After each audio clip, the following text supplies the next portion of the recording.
Hello friends, आप सभी का स्वागत है एक नई क्लास में। दोस्तों, इस क्लास में रीजनिंग के प्रैक्टिस सेट को सॉल्व करेंगे। यदि आप सभी railway group D, SSC GD, Delhi police constable, UP police constable या अन्य किसी भी एग्जाम की तैयारी कर रहे हो तो यह प्रैक्टिस सेट आपके लिए काफ़ी इंपॉर्टेंट है, क्योंकि इस सेट में दोस्तों उन्हीं क्वेश्चन कवर किया गया है जो कि आपके एग्जाम्स में 100% जरूर पूछे जाएंगे। इसलिए क्लास को पूरा देखिएगा। चलिए हम लोग पहले प्रश्न की शुरुआत करते हैं। देखिए, पहला प्रश्न है, दी गई श्रृंखला में अगला पद ज्ञात कीजिए। नंबर सीरीज का प्रश्न है दोस्तों, कैसे सॉल्व करेंगे आइए देखते हैं। देखिए, सीरीज की पहली संख्या क्या है दोस्तों, 89 है। उसके बाद दोस्तों 90 है, 90 के बाद 180 है, उसके बाद 177 है, उसके बाद 178 है और उसके बाद दोस्तों प्रश्नवाचक चिन्ह। तो प्रश्नवाचक चिन्ह की जगह पे कौन सी संख्या आएगी वही हमें बताना है। तो देखिए दोस्तों, 89 के बाद 90 संख्या थोड़ी सी बढ़ी हुई है, ठीक है। 90 के बाद दोस्तों 180 संख्या ज़्यादा बढ़ गई है। फिर उसके बाद दोस्तों 177 है, उसके बाद दोस्तों 178 है। यहाँ पे देखिए दोस्तों अंतर कम है, यानी कि यहाँ अंतर केवल ज़्यादा हो गया है। तो कैसे सॉल्व होगा आइए देखते हैं।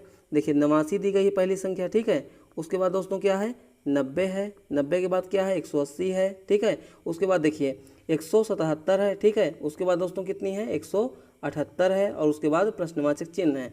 देखिए दोस्तों, 89 से 90 हम लोग कैसे पहुंच सकते हैं, तो हम लोग क्या करेंगे, 89 में 1 जोड़ देंगे तो कितना हो जाएगा, 90 हो जाएगा। और 90 में दोस्तों क्या करेंगे, 2 का गुणा कर देंगे तो कितना हो जाएगा, 180। 89 1 90 और 90 में 2 का गुणा हो गया तो कितना हो गया, 180 हो गया।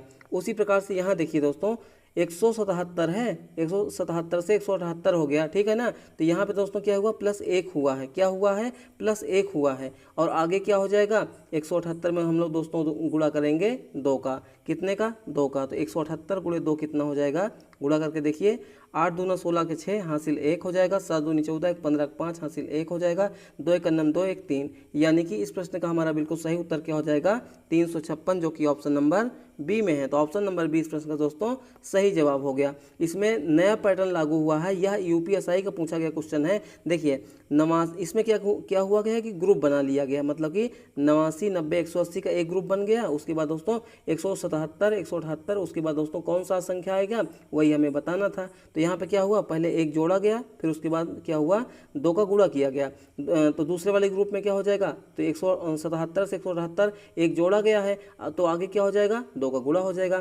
तो 178 × 2 का मान कितना हो जाएगा, 356, जो कि ऑप्शन नंबर बी में है। तो ऑप्शन नंबर 20 प्रश्न दोस्तों सही जवाब हो गया, ठीक है। चलिए आगे देखिए ले सवाल को। देखिए अगला सवाल है, एक निश्चित कोड भाषा में फाइल को यानी कि FILE को 7465 और आइडियल को यानी कि IDEAL को 43586 लिखा जाता है, तो इस कोड भाषा में DEAF यानी कि डीफ को क्या लिखा जाएगा। कोडिंग डिकोडिंग का प्रश्न है दोस्तों, ध्यान से देखिएगा, इंपॉर्टेंट प्रश्न है, ठीक है। यहाँ पे देखिए सबसे पहले क्या दिया गया है, फाइल को लिखा गया है 7465। देखिए दोस्तों फाइल को क्या लिखा गया है यहाँ पे, FILE, तो इसको लिखा गया है दोस्तों यहाँ पे 7465। कितना लिखा गया है, 74 और 65 लिखा गया है। उसी प्रकार से देखिए आइडियल को यानी कि I, उसके बाद क्या है D, उसके बाद E, ठीक है, उसके बाद A, उसके बाद L, इसको क्या लिखा गया है, तो इसको लिखा गया है दोस्तों यहाँ पे 43586 यानी कि 4 3 5 8 और 6। तो हमें क्या बताना है यहाँ पे दोस्तों, तो यहाँ पे हमें बताना है डीफ का यानी कि DEAF, ठीक है। तो देखिए दोस्तों हमें कैसे करना है, इसका नंबरिंग नहीं करना है, जैसे कि D 4 नंबर पे आता है, ठीक है, E 5 नंबर पे आता है, A 1 नंबर पे आता है, F 6 नंबर पे आता है, ऐसा नहीं करना है। हमें क्या करना है दोस्तों, देखिए DEAF, यहाँ पे देखिए FILE IDEAL, ठीक है ना। तो यहाँ पे देखिए दोस्तों सबसे पहले हमें किसका बताना है, डी का। तो यहाँ पे देखिए क्या डी है, आप कहोगे नहीं है। यहाँ पे दोस्तों क्या डी है, आप कहोगे बिल्कुल है। कहाँ पे है, ये रहा डी। तो डी के सामने कौन सी संख्या आई हुई है, या फिर कह सकते हैं डी के सामने कौन सा अंक है, तो 3 है। कौन है दोस्तों, 3 है। तो हम कह सकते हैं दोस्तों यहाँ पे कि डी का कोड क्या हो जाएगा, 3 हो जाएगा, ठीक है। उसी प्रकार से देखिए यहाँ पे ई है, आप कहोगे बिल्कुल है। कहाँ पे है, ये रहा। तो ई का अंक क्या है, 5 है। यहाँ पे ई है, आप कहोगे बिल्कुल है। ई के सामने कौन सा अंक है, 5 है। तो यहाँ भी ई का कोड क्या हो जाएगा, 5 हो जाएगा। क्या हो जाएगा दोस्तों, 5 हो जाएगा। उसी प्रकार से देखिए आगे ए है, तो यहाँ पे ए दिया गया है, आप कहोगे नहीं दिया गया है। यहाँ पे ए दिया गया है, आप कहोगे बिल्कुल दिया गया है। कहाँ पे, यहाँ पे। तो ए के सामने कौन सा अंक है दोस्तों, यहाँ पे 8 है। तो यहाँ पे दोस्तों क्या हो जाएगा, ए के लिए कोड या अंक कह सकते हैं 8 हो जाएगा, ठीक है। और लास्ट में एफ है, ध्यान दीजिएगा लास्ट में क्या है, एफ है। यहाँ पे एफ है, आप कहोगे बिल्कुल है। कहाँ पे है, यहाँ पे। तो एक एफ के सामने कौन सा अंक है, 7। यहाँ पे एफ है, नहीं है, यानी कि एफ के लिए क्या कोड हो गया, यानी अंक क्या हो गया, 7 हो गया। तो इस प्रश्न का हमारा सही उत्तर क्या बनेगा दोस्तों, 35 87। 35 87 किस ऑप्शन में है, सी वाले में। तो इस प्रश्न का हमारा सही उत्तर क्या हो जाएगा, ऑप्शन नंबर सी हो जाएगा, ठीक है। चलिए आगे देखिए ले सवाल को। देखिए अगला सवाल दोस्तों हमारा दिशा और दूरी चैप्टर का प्रश्न है। ध्यानपूर्वक देखिएगा, वेरी वेरी इंपॉर्टेंट प्रश्न है, ठीक है। लंबा क्वेश्चन है ये, यूपी पुलिस कांस्टेबल का पूछा गया क्वेश्चन है, ठीक है। ध्यान से देखिए, एक आदमी 30 मीटर दक्षिण की ओर चलता है, फिर दाईं ओर मुड़कर 30 मीटर चलता है, फिर अपनी बाईं ओर मुड़कर वह 20 मीटर चलता है, फिर से अपनी बाईं ओर मुड़कर 30 मीटर चलता है। वह अपने शुरुआती बिंदु से कितनी दूरी पर है। यानी हमें क्या बताना है यहाँ पे, कि जहाँ से चला था और जहाँ पे पहुँच गया उसके बीच की दूरी हमें बताना है। तो सबसे पहले दोस्तों ध्यान दीजिएगा, दिशा और दूरी चैप्टर का प्रश्न है। तो सबसे पहले हम लोग क्या करेंगे, दिशाओं को जानेंगे, मतलब कि मैप में दिशाएं किधर होती हैं, तभी तो हम लोग उसको दाएं या बाएं मुड़ा पाएंगे ना। देखिए ये रहा हमारा दोस्तों मैप। मैप में दोस्तों क्या होता है, मुख्यतः 4 दिशाएं होती हैं। कौन कौन सी, ऊपर की ओर होती है उत्तर दिशा यानी नॉर्थ दिशा होती है, नीचे की ओर होती है दक्षिण दिशा जिसको हम लोग साउथ कहते हैं, और दाहिने तरफ में होती है पूर्व दिशा जिसको हम लोग ईस्ट कहते हैं। बाएं हाथ की तरफ में कौन सी दिशा होती है, पश्चिम, जिसको हम लोग वेस्ट कहते हैं। ये हमारी 4 मुख्य दिशाएं हैं, बाकी अन्य दिशाएं भी होती हैं, जरूरत पड़ने पे हम लोग उनको भी पढ़ेंगे। यहाँ पे जरूरत नहीं है तो उनको हम लोग नहीं पढ़ रहे हैं, ठीक है। चलिए क्वेश्चन को सॉल्व करते हैं।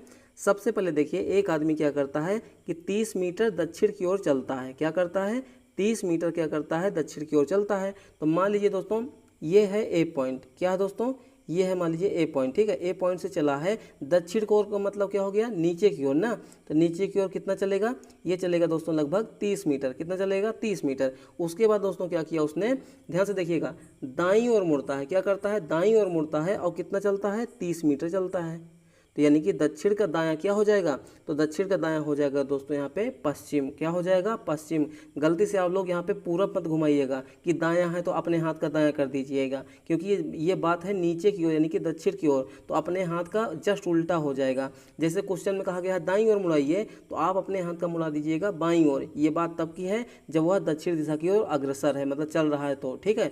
तो यानी कि दक्षिण का दायां क्या हो जाएगा, पश्चिम, जो कि कितना चलेगा दोस्तों यहाँ पे 30 मीटर। कितना चलेगा, 30 मीटर, ठीक है। उसके बाद आगे देखिए क्वेश्चन में क्या कहा गया है, फिर वह अपनी बाईं ओर मुड़ता है। ध्यान दीजिएगा, बाईं ओर मुड़ता है और कितना चलता है, 20 मीटर चलता है। कितना चलता है, 20 मीटर चलता है। तो हम कह सकते हैं दोस्तों यहाँ पे पश्चिम, यानी पश्चिम दिशा की ओर जा रहा है, तो यानी उसका बायां क्या हो जाएगा, तो पश्चिम का बायां दोस्तों होता है दक्षिण। क्या होता है, दक्षिण। और कितना चलेगा दोस्तों, ये चलेगा दोस्तों यहाँ पे 20 मीटर। कितना चलेगा, 20 मीटर। उसके बाद क्या किया उसने, ध्यान से देखिएगा, फिर वह अपनी बाईं ओर मुड़ता है और 30 मीटर चलता है। यानी अंत में क्या करता है, बाईं ओर मुड़ता है और 30 मीटर चलता है। तो दक्षिण का बायां क्या हो जाएगा, दक्षिण का बायां हो जाएगा दोस्तों पूरब, और कितना, और ये चलेगा 30 मीटर। कितना चलेगा, 30 मीटर। यानी कि यहाँ पे बी नामक स्थान पर पहुँच गया, यानी कि ए पॉइंट से चला और बी पे पहुँच गया। तो क्वेश्चन में कहा जा रहा है कि वह अपने शुरुआती बिंदु से कितनी दूरी पर है। शुरुआती बिंदु से कितनी दूरी पर है, तो हम लोग कैसे बताएंगे, आइए देखते हैं। देखिए सबसे पहले दोस्तों यहाँ से लेकर यहाँ तक कितनी दूरी है, आप कहोगे 30 मीटर है कि नहीं है। तो यानी ये वाली दूरी हमें पता चल जाए तो हम लोगों का आंसर आराम से निकल आएगा। कौन सी दूरी, देखिए ध्यान से, ये वाली दूरी, ठीक है ना, जो डॉट डॉट है, ठीक है। तो ये वाली दूरी हमें बताना है। तो क्या हम लोग इसको बता सकते हैं, आप कहोगे बिल्कुल, कैसे। देखिए ये 30 मीटर है, ठीक है ना, ये भी 30 मीटर है, यानी कि ये वाली दूरी 30 मीटर, ठीक है। ये वाली दूरी भी 30 मीटर, ये वाली दूरी भी 30 मीटर। और दोस्तों ध्यान देने वाली बात क्या है, ये वाली दूरी जो पिंक कलर की है ये कितना है, 20 मीटर। तो अगर दोस्तों ये 20 मीटर है तो ये वाली दूरी क्या हम लोग नहीं बता सकते हैं कितनी है, तो ये वाली दूरी भी कितनी हो जाएगी दोस्तों, यहाँ पे 20 मीटर हो जाएगी। कितनी हो जाएगी, 20 मीटर। तो टोटल दूरी कितनी हो जाएगी, यानी कि ए से लेकर के बी तक की टोटल दूरी कितनी हो जाएगी, यहाँ पे 30 और प्लस 20 कितना हो जाएगा दोस्तों, यहाँ पे 50 मीटर। कितना हो जाएगा यहाँ पे 50 मीटर। यानी हम कह सकते हैं जो आदमी है शुरुआती बिंदु से कितनी दूरी पर स्थित है, मतलब कि वह अपने शुरुआती बिंदु से कितनी दूरी पर पहुंचा हुआ है, तो 50 मीटर दूर है। तो ऑप्शन नंबर डी इस प्रश्न का दोस्तों सही जवाब हो जाएगा, ठीक है। चलिए आगे देखिए ले सवाल को। देखिए अगला सवाल दोस्तों हमारा रक्त संबंध का है, यानी कि ब्लड रिलेशन चैप्टर का है। ठीक है, ध्यान दीजिएगा। एम एक विवाह समारोह में वाई से मिलता है। ध्यान दीजिएगा, एम नामक व्यक्ति जो है एक विवाह समारोह में वाई से मिलता है। वाई जो है, ध्यान दीजिएगा, वाई जो है एम के पिता की पत्नी की बहन की बेटी है। मतलब जो वाई नामक व्यक्ति है वो एम के पिता की पत्नी, ठीक है ना। तो सबसे पहले हम लोग क्या करेंगे, एम के पिता को बनाएंगे।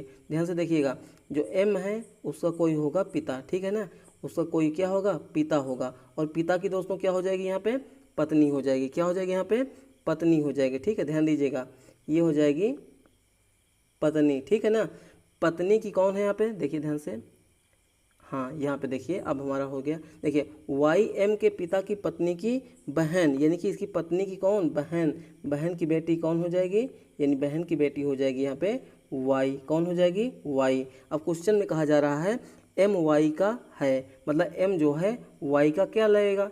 देखिए सबसे पहली बात तो क्या है, यहाँ पे मिलता है, तो हम कह सकते हैं एम जो है ये लड़का ही होगा। क्या होगा, लड़का होगा, ठीक है, यानी कि पुत्र हो जाएगा। तो ध्यान से देखिएगा, आपकी यानी कि आपके पिता की जो पत्नी है आपकी कौन लगेगी, माँ। तो आपकी जो मम्मी है उनकी जो बहन है आपकी क्या लगेगी, मौसी। और मौसी की दोस्तों यहाँ पे लड़की, ठीक है ना, क्योंकि यहाँ पे कहा जा रहा है कि उसकी बेटी है, तो वाई क्या है दोस्तों यहाँ पे, बेटी ही है, ठीक है ना। तो वाई का जो है एम क्या लगेगा दोस्तों यहाँ पे, मौसेरा भाई, ये चचेरा भाई, मौसेरा भाई ऑब्लिक करके है। तो ऑप्शन नंबर 20 प्रश्न दोस्तों हमारा सही जवाब हो जाएगा। क्या हो जाएगा, ऑप्शन नंबर बी हो जाएगा। समझ में आ गया। चलिए आगे देखिए इस सवाल को। देखिए अगला सवाल है दोस्तों, ध्यान दीजिएगा। यदि प्लस का अर्थ गुणा है, माइनस का अर्थ भाग है, गुणा का अर्थ प्लस है और भाग का अर्थ है माइनस, तो 216 भागे 3 प्लस 48 माइनस 6 गुणे 21 का मान हमें बताना है। आइए हम लोग चिन्हों को सबसे पहले यहाँ पे परिवर्तित करते हैं। देखिए भाग है सबसे पहले, तो भाग का अर्थ क्या है दोस्तों यहाँ पे, तो भाग का अर्थ है माइनस, तो यहाँ लग जाएगा माइनस। प्लस का अर्थ क्या है दोस्तों, प्लस का अर्थ है गुणा, तो यहाँ हो जाएगा गुणा। माइनस का अर्थ दोस्तों क्या है, माइनस का अर्थ है भाग, तो यहाँ हो जाएगा भाग। और गुणा का अर्थ क्या है, तो गुणा का अर्थ है प्लस, यहाँ हो जाएगा प्लस। तो हमारा सबसे पहले क्या हो जाएगा यहाँ पे, देखिए 216 माइनस 3 गुणे 48, ठीक है, भागे 6 प्लस 21 हो जाएगा। अब हम लोग क्या करेंगे यहाँ पे, बोर्ड मास का नियम लगाएंगे, यानी कि कोष्ठक का नियम। तो कोष्ठक के नियम में सबसे पहले किसको हल करेंगे, भाग को। देखिए कितना हो जाएगा, 216 माइनस 3 गुणे 48 में भाग जाएगा 6 का, तो कितनी बार जाएगा, 6 8 48, यानी 8 हो जाएगा प्लस 21 हो जाएगा। यहाँ पे गुणा होगा, इसके बाद देखिए 216 माइनस 3 8 कितना हो जाएगा 24 प्लस कितना हो जाएगा 21। प्लस वाले को जोड़ेंगे और माइनस वाले को घटाएंगे। तो ध्यान से देखिए, चाहे तो आप ऐसे भी कर सकते हैं, 216 माइनस 24 और प्लस 21 है तो कितना हो जाएगा, -3 हो जाएगा। 216 माइनस 3 का मान कितना हो जाएगा, 213, जो कि इस प्रश्न का हमारे बिल्कुल करेक्ट आंसर हो जाएगा, जो कि ऑप्शन नंबर किस में है, ऑप्शन नंबर बी में है। ठीक है, चलिए आगे देखिए अगले सवाल को। देखिए अगला सवाल है, ध्यान से देखिएगा।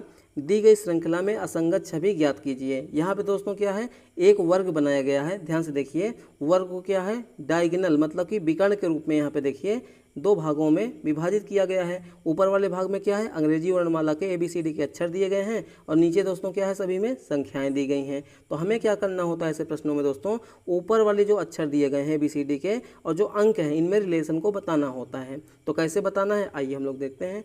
देखिए ऊपर दिया गया दोस्तों यहाँ पे पहले वाले में, ठीक है, D है, उसके बाद दोस्तों क्या है, P है। जैसा कि हम सभी जानते हैं दोस्तों, D कितने नंबर पे आता है ABCD में, 4 नंबर पे। P कितने नंबर पे, 16 नंबर पे। इन दोनों को अगर हम लोग जोड़ देंगे तो कितना हो जाएगा दोस्तों यहाँ पे 20। और देखिए यहाँ पे 20 दिया भी गया है, ठीक है। उसी प्रकार से यहाँ पे देखिए दूसरे वाले में C है, O है। C कितने नंबर पे, 3 नंबर पे। O कितने नंबर पे, 15 नंबर पे। इन दोनों को जोड़ेंगे तो कितना हो जाएगा दोस्तों 18, जो कि हमारा यहाँ पे दिया गया है, ठीक है। यहाँ देखिए B और Q में, B दोस्तों और क्यों, B कितने नंबर पे, 2 नंबर पे। क्यों 17 नंबर पे। इन दोनों को जोड़ेंगे दोस्तों कितना हो जाएगा 19, जो कि यहाँ पे 19 नहीं है। तो हमारा यही वाला गलत हो सकता है। आइए आगे वाला भी चेक कर लेते हैं। यहाँ पे A है, M है। A कितने नंबर पे, 1 नंबर पे। M 13 नंबर पे। दोनों जोड़ेंगे कितना हो जाएगा 14 नंबर पे। यहाँ पे 14 दिया गया है। तो इस प्रश्न का हमारा सही उत्तर क्या हो जाएगा, जो आकृति नंबर 3 है, यानी B क्यों वाला 34 नहीं होना चाहिए।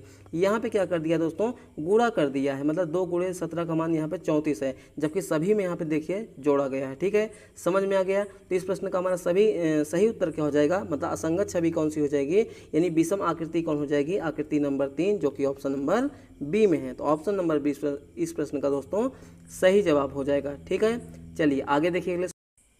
देखिए अगला सवाल हमारा दिया गया है, यहाँ पे दोस्तों क्या कथन है और यहाँ पे दोस्तों क्या है निष्कर्ष है। यानी कि यह क्वेश्चन दोस्तों हमारा सिलॉक्स चैप्टर का है, यानी कि न्याय निगमन चैप्टर का है। ठीक है, कैसे हल करेंगे आइए देखते हैं। यहाँ पे दोस्तों कथन दिया गया है, कथन में क्या है सभी बल्ले गेंद हैं, और दूसरे वाले कथन में क्या है सभी गेंद दस्ताने हैं। तो कैसे हल करेंगे इसको, हम लोग क्या करेंगे सबसे पहले वेन डायग्राम बनाएंगे इसी कथन का, उसके बेस पे दोस्तों हम लोग क्या करेंगे निष्कर्ष को निकालेंगे। तो चलिए सबसे पहले हम लोग क्या करेंगे वेन डायग्राम को यहाँ पे बनाएंगे। देखिए सभी बल्ले दोस्तों क्या हैं गेंद हैं, सभी बल्ले क्या हैं गेंद हैं। तो यहाँ पे दोस्तों क्या हो जाएगा सभी बल्ले, ठीक है ना, सभी बल्ले का जो वेन डायग्राम हो जाएगा वो किसके अंदर हो जाएगा, यहाँ पे गेंद के अंदर हो जाएगा। किसके अंदर हो जाएगा गेंद के अंदर। जो रेड वाला है दोस्तों ये क्या है बल्ला है, क्या है दोस्तों यहाँ पे बल्ला है। और दोस्तों यहाँ पे जो नीला वाला है दोस्तों ये क्या है गेंद है, इसको मैं यहाँ पे लिख ही दे रहा हूँ। ठीक है, अब आगे देखिए क्या है, आगे दोस्तों सभी गेंद दस्ताने हैं, मतलब कि जो सभी गेंद है दोस्तों वो किसके, सॉरी इसको नीले से कर दे रहा हूँ। ठीक है,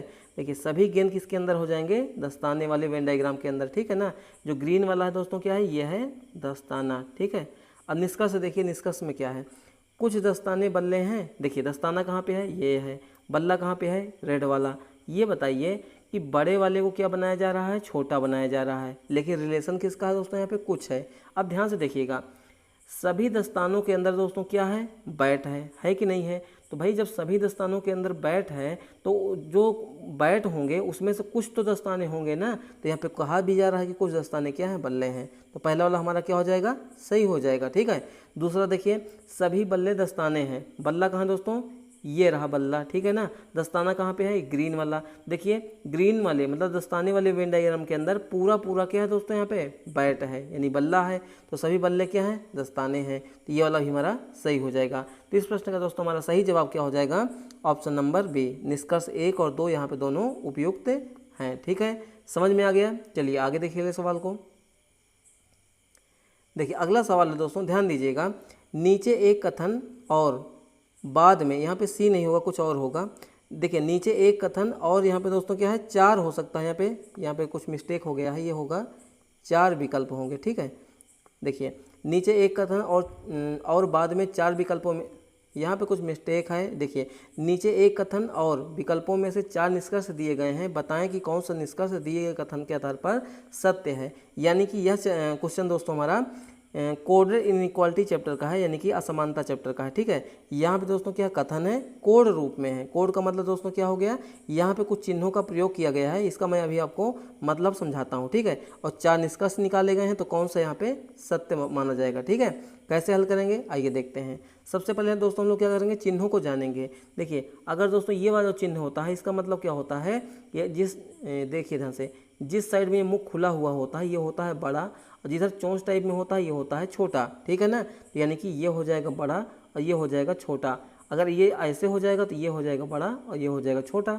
बराबर का मतलब तो आप जान ही रहे हैं कि दाहिने साइड और बाएं साइड दोनों क्या हो जाएंगे बराबर हो जाएंगे। ठीक है, एक हमारा क्या है ऐसे होता है नीचे, इसका मतलब दोस्तों क्या होता है अगर इस साइड में अगर कोई वस्तु है या कोई भी अक्षर है तो बड़ा होगा या बराबर होगा। ठीक है, नीचे वाली जो लाइन होती है इसका मतलब होता है या बराबर। ठीक है ना, तो इस साइड में होगा तो बड़ा या बराबर होगा, इस साइड में होगा तो छोटा या बराबर होगा। ठीक है, तो चलिए हम लोग इसको देखते हैं। देखिए सबसे पहले दोस्तों क्या है y जो है i से बड़ा है। बड़ा कैसे मालूम, ये हमारा जो चिन्ह दिया गया है ये किसकी तरफ खुला हुआ है y की तरफ। तो सबसे पहले हम लोग चलेंगे यहाँ दोस्तों यहाँ पे y और i के बीच में। देखिए y कहाँ पे है यहाँ पे है, i कहाँ पे है यहाँ पे, इनके बीच में दोस्तों 2 चिन्ह का प्रयोग हुआ है, एक ऐसे और एक ऐसे। अब ध्यान देने वाली बात क्या है दोस्तों, जब भी 2 चिन्ह अपोजिट डायरेक्शन में हो यानी कि विपरीत दिशा में हो, यानी कि दोनों चोंच एक साइड में हो जाए, ध्यान दीजिएगा दोनों चोंच एक साइड में हो जाए, इनके बीच में दोस्तों नो रिलेशन, कोई भी रिलेशन नहीं बनने वाला। तो पहला हो गया हमारा गलत। क्या हो गया दोस्तों पहला गलत हो गया। दूसरा देखिए u बड़ा है p से, यानी u कहाँ पे है दोस्तों यहाँ पे है, p कहाँ पे है यहाँ पे। अब देखिए इनके बीच में चिन्ह कौन कौन से हैं, एक ऐसे है एक ऐसे है एक बराबर है। अब ध्यान से देखिए निष्कर्ष में तो कहा जा रहा है u बड़ा है, जबकि सारे चिन्ह दोस्तों यहाँ पे p की तरफ हैं, क्योंकि यहाँ पे u है और यहाँ पे p है। देखिए सारे चिन्ह किधर की ओर है p की तरफ, तो दूसरा वाला भी हमारा क्या हो जाएगा गलत हो जाएगा। क्या हो जाएगा गलत हो जाएगा। ठीक है, तीसरे वाले को देखिए p बराबर t, क्या है p बराबर t, तो t कहाँ पे है यहाँ पे है, p कहाँ पे है यहाँ पे है। इनके बीच में देखिए एक ऐसे चिन्ह है एक ऐसे चिन्ह है, एक ऐसे चिन्ह है ऐसे चिन्ह है और ऐसे चिन्ह है। देखिए यहाँ भी सही है, यहाँ भी सही है, यहाँ भी सही है, यहाँ भी सही है, ठीक है। लेकिन यहाँ पे दोस्तों क्या है, एक ऐसे है एक ऐसे, अपोजिट हो गया, मतलब कि विपरीत, मतलब जो चोंच है दोनों की एक साइड में हो गया, यानी कि रास्ता क्या हो गया, ब्लॉक हो गया, बंद हो गया। तो यानी सी वाला भी ऑप्शन हमारा क्या हो जाएगा, गलत। बचा हुआ ऑप्शन हमारा क्या हो जाएगा, सही हो जाएगा। आइए उसको भी चेक कर लेते हैं कैसे। हमारा जो है टी जो है बड़ा हो जाएगा यू से। कुछ निष्कर्ष में क्या कहा गया है, टी बड़ा है यू से। तो टी कहाँ पे है दोस्तों, यहाँ पे है। यू कहाँ पे है, यहाँ पे है। इनके बीच में देखिए एक ऐसे ऐसे चिन्ह है, एक ऐसे ऐसे। तो यानी कि ये है बड़ा का चिन्ह, ये है बड़ा या बराबर। तो जब भी आपको दो चिन्ह ऐसे मिल जाएं, बड़ा या बराबर या फिर बड़ा का, तो आप लोग प्राथमिकता किसको देंगे, हमेशा बड़े को। और यहाँ पे दोस्तों कहा भी जा रहा है कि टी बड़ा है यू से, यानी डी वाला इस प्रश्न का दोस्तों सही जवाब हो जाएगा। ठीक है, चलिए आगे देखिए अगले सवाल को। देखिए अगला सवाल है दोस्तों, ध्यान दीजिएगा। सेब का एक पेड़ नींबू के पेड़ से लंबा है, पपीते का पेड़ ताड़ के पेड़ से छोटा है, आम का पेड़ पपीते के पेड़ से छोटा है, लेकिन सेब के पेड़ से लंबा है। इनमें से कौन सा पेड़ सबसे लंबा है? कैसे हल करेंगे, आइए देखते हैं। देखिए सेब का एक पेड़ नींबू के पेड़ से लंबा है, यानी हम कह सकते हैं दोस्तों जो सेब का पेड़ होगा, ध्यान दीजिएगा, जो सेब का पेड़ होगा वो नींबू के पेड़ से क्या हो जाएगा, लंबा हो जाएगा। ठीक है, आगे देखिए। पपीते का पेड़ ताड़ के पेड़ से छोटा है, तो यहाँ पपीता का जिक्र नहीं किया गया, उसको छोड़ देते हैं, आगे बढ़िए। आम का पेड़ पपीते के पेड़ से छोटा है, ध्यान दीजिएगा, लेकिन सेब के पेड़ से लंबा है, यानी कि इसका आम का, ठीक है ना, आम का पेड़ क्या है, सेब के पेड़ से लंबा है, लेकिन पपीते के पेड़ से क्या है, छोटा है। ठीक है, अब देखिए पपीते का पेड़ ताड़ के पेड़ से छोटा है, तो सबसे ऊपर कौन हो जाएगा, ताड़ का पेड़। देखिए अब इसको हम लोग जो है समरी बना लेते हैं। देखिए सेब का एक पेड़ नींबू के पेड़ से लंबा है, देखिए सेब यहाँ पे है, नींबू यहाँ पे है, सेब लंबा हो गया। पपीते का पेड़ ताड़ के पेड़ से छोटा है, तो पपीते का पेड़ दोस्तों ताड़ के पेड़ से छोटा हो गया। आम का पेड़ पपीते के पेड़ से छोटा है, आम का पेड़ पपीते के पेड़ से छोटा है, लेकिन सेब के पेड़ से लंबा है, तो सेब के पेड़ से ये लंबा हो गया। क्वेश्चन में कहा जा रहा है कि इनमें से सबसे कौन सा पेड़ सबसे लंबा है, तो सबसे लंबा पेड़ हो जाएगा दोस्तों यहाँ पे ताड़ का पेड़। किसका हो जाएगा, ताड़ का पेड़, जो कि ऑप्शन नंबर बी में है। तो ऑप्शन नंबर 20 प्रश्न दोस्तों सही जवाब हो जाएगा। ठीक है, चलिए आगे देखिए अगले सवाल को। देखिए अगला सवाल है, दी गई आकृति में त्रिकोणों की संख्या ज्ञात कीजिए। मतलब कि इस आकृति में क्या बताना है दोस्तों, त्रिकोण। त्रिकोण का मतलब दोस्तों क्या होता है, ट्रायंगल, यानी कि त्रिभुज। तो इसको हम लोग गिनती कर लेते हैं। देखिए यहाँ पे दोस्तों क्या है, 1 2 3 4 5 6 और 7, कितने हो गए, 7 हो गए। लेकिन यहाँ पे दोस्तों एक एक्स्ट्रा भी बनेगा, कौन सा बनेगा, ये वाला। देखिए यहाँ पे 2 4 5 6 को मिलाएंगे तो एक यहाँ पे और बन जाएगा, यानी हम कह सकते हैं दोस्तों यहाँ पे 7 एक कितना बनेगा, यहाँ पे 8। तो यानी इस आकृति में कुल कितने त्रिकोण हैं दोस्तों, यहाँ पे 8। तो ऑप्शन नंबर हमारा डी स्पष्ट का दोस्तों सही जवाब हो जाएगा। ठीक है, तो ये रहे आज के हमारे मोस्ट इंपॉर्टेंट क्वेश्चन दोस्तों। क्लास आपको कैसी लगी अपना फीडबैक दीजिएगा। अगर चैनल पे पहली बार आए हैं तो चैनल को सब्सक्राइब कीजिए, लाइक कीजिए, शेयर कीजिए। चलिए मिलते हैं नेक्स्ट क्लास में, तब तक के लिए आप सभी का बहुत बहुत धन्यवाद।